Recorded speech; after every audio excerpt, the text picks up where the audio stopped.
தேவனுக்கு மகிமை உண்டாவதாக. தினமும் ஒரு வேத வசனம்.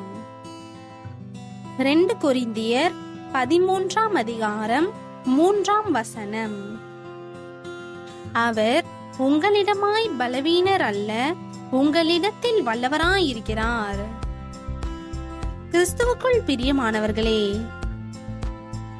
நம்முடைய தேவனாகிய கர்த்தர் நம்மோடு கூட நம் குடும்ப வாழ்வில், நம்முடைய தனிப்பட்ட வாழ்வில், நம் நடுவில் வாசம் பண்ணும் போது அவர் வல்லமையுள்ளவராய் நம்மை வழிநடத்துகிறார். வியாதியிலே அவருடைய வல்லமை விளங்கும். பிரச்சனைகள் என்ன வந்தாலும் தேவ வல்லமை அதை மாற்றி அமைக்கும்.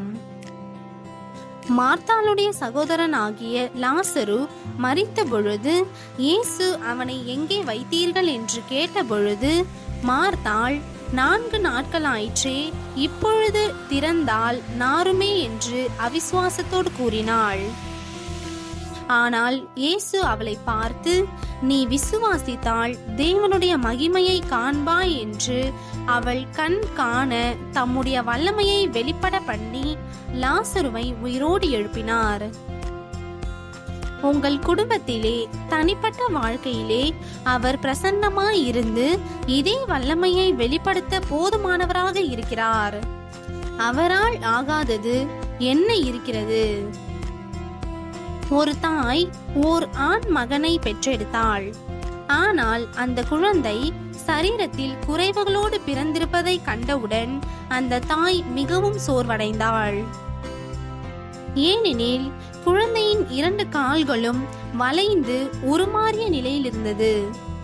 என் பிள்ளைக்கு மற்ற பிள்ளைகளைப் போல நடக்க முடியாமலேயே போய்விடுமோ என்ற கவலை ஒருபுறம் இருந்தாலும், மறுபுறம் தான் நம்பியிருக்கும் தன் ஆண்டவர் வல்லமையுள்ளவராய் இருக்கிறபடியால் தன் குழந்தையின் காலை தொட்டு குணமாக்குவார் என்ற விசுவாசம் உள்ளத்தை நிறைத்தது. எனவே தினமும் குழந்தையை மடியில் வைத்து ஜெப எண்ணெயை பூசி மிகுந்த நம்பிக்கையுடன் கர்த்தரை நோக்கி ஜெபித்து வந்தாள். அவள் நம்பிக்கை வீண் போகவில்லை. குழந்தையின் காலில் மாறுதல் தெரிய ஆரம்பித்தது.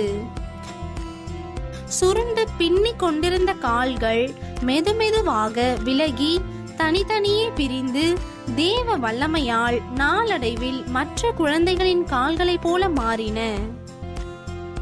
அது மட்டுமின்றி வளர்ந்து வாலிபனான அக்குழந்தையை தேவனுடைய சேவையை செய்கிற தெய்வீகம் நிறைந்த வாலிபனாகவும் எழும்பி பிரகாசிக்க கிறிஸ்து அவனிடத்தில் வல்லவராயிருந்தார். இன்று நீங்களும் கூட இதே வண்ணமாக கர்த்தருடைய வல்லமை விளங்கினால் ஒழிய என் வாழ்வில் மறுமலர்ச்சியை நான் காணவே முடியாது. ஆண்டவரே எனக்கும் இரங்கும் என்று அந்த தாயை போல ஆண்டவரை பற்றிக் கொள்வீர்களானால் உங்கள் வாழ்வும் கர்த்தருடைய வல்லமையால் செழிக்கும், சமாதானம் பெருகும். இன்றைய நாளுக்கான ஜெபம். அன்பின் நேச தகப்பனே, தீராத எந்த பிரச்சனையையும் உம்முடைய வல்லமையால் தீர்க்க முடியும் என்று நான் விசுவாசிக்கிறேன். என்னுடைய தீர்க்க முடியாத பிரச்சனைகள் ஒவ்வொன்றையும் கூட இன்று உம்முடைய வல்லமையுள்ள கரத்தினால் முற்றிலுமாக மாற்றி போடும். நிச்சயமாக நீர் என்னை அவ்வாறு ஆசீர்வதிப்பீர் என்று நான் விசுவாசிக்கிறேன்.